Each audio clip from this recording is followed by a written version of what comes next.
Michael Carter Williams. You know how everyone in Philly has talked about trusting the process during the team rebuilding? Well, at one point, Michael Carter Williams was actually the first player who started the process. In the 2013 draft, the Sixers traded away their all-star point guard Drew Holiday for the draft rights to Nerlens Noel, but he sat out his first year because of injury. With the 11th pick in that same draft, they selected Michael Carter Williams, not really knowing what to expect. But Carter Williams instantly impressed them. In his first ever NBA game, facing the defending champion Miami Heat, he put up 22 points, 7 rebounds, 12 assists, and 9 steals, which was one of the best NBA debuts ever. Although he had his ups and downs during his rookie season, overall he was pretty good and won Rookie of the Year convincingly. Around this time, the whole trust the process thing really started to become mainstream. Everyone believed that Michael Carter Williams was the guy who was going to be the face of the Sixers rebuild. Well, everyone except the Sixers. Originally, Carter Williams was supposed to be the replacement for Drew Holiday, and after his rookie season, it looked like he had the potential to become even better. However, the Sixers front office never believed that. And to be honest, his rookie season was basically the perfect example of a player putting up empty stats on a terrible team. If you just look at his raw numbers, they looked good. 17 points, 6 rebounds, 6 assists, 2 steals a game, that is impressive. But if you dig deeper and look at how inefficient he was, his turnovers, not being able to stay in front of anyone on defense, and his negative plus-minus, everything else beyond those raw numbers were really bad. I know a lot of people today who are asking, what in the world happened to him? He put up great numbers in his rookie season and just got worse after that. The truth is, Carter Williams never was that good to begin with. He was put in a situation where he had the ball in his hands a lot, so his numbers will naturally look inflated. But everything else about his game did not help his team win.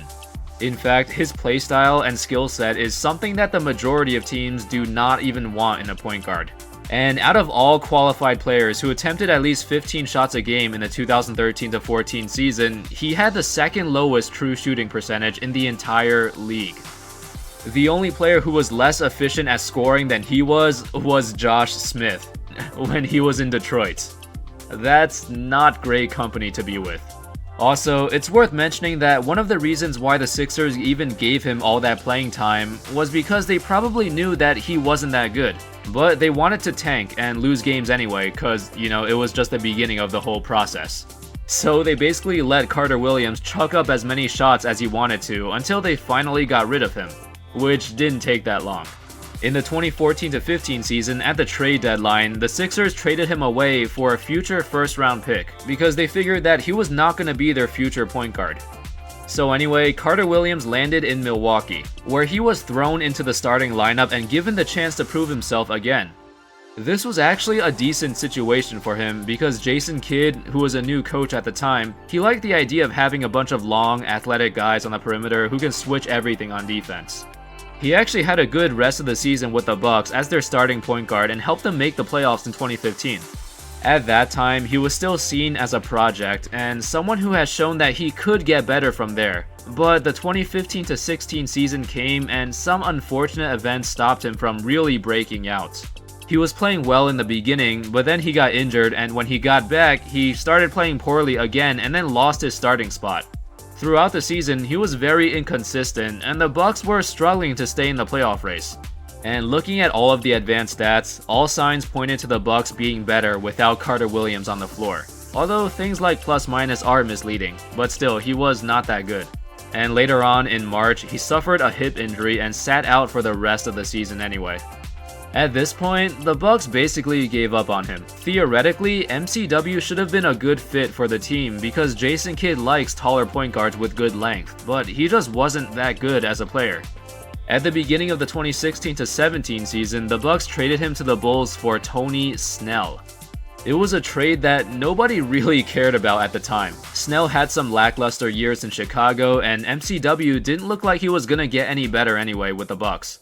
So it just felt like an empty trade. However, Snell would actually play really well in Milwaukee. He became a great 3-and-D player and a perfect fit next to Giannis. But as for Carter Williams, he suffered a knee injury early on in the season, and then when he got back, he barely even played most of the time.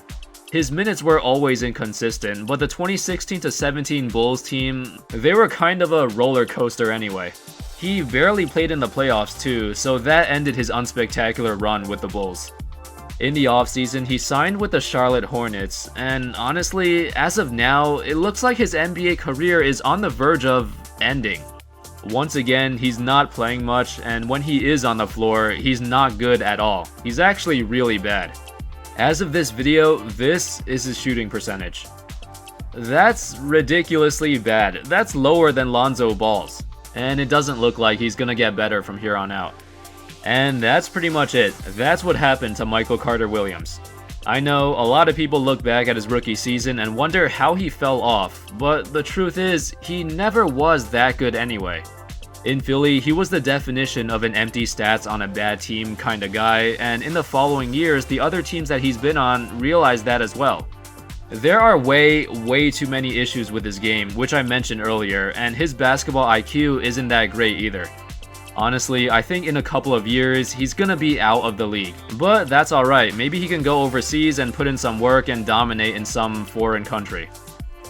Alright, anyway, that's all folks. Thanks for watching. Don't forget to leave a like, comment, sub, all that good stuff, and I'll see you next time. Peace.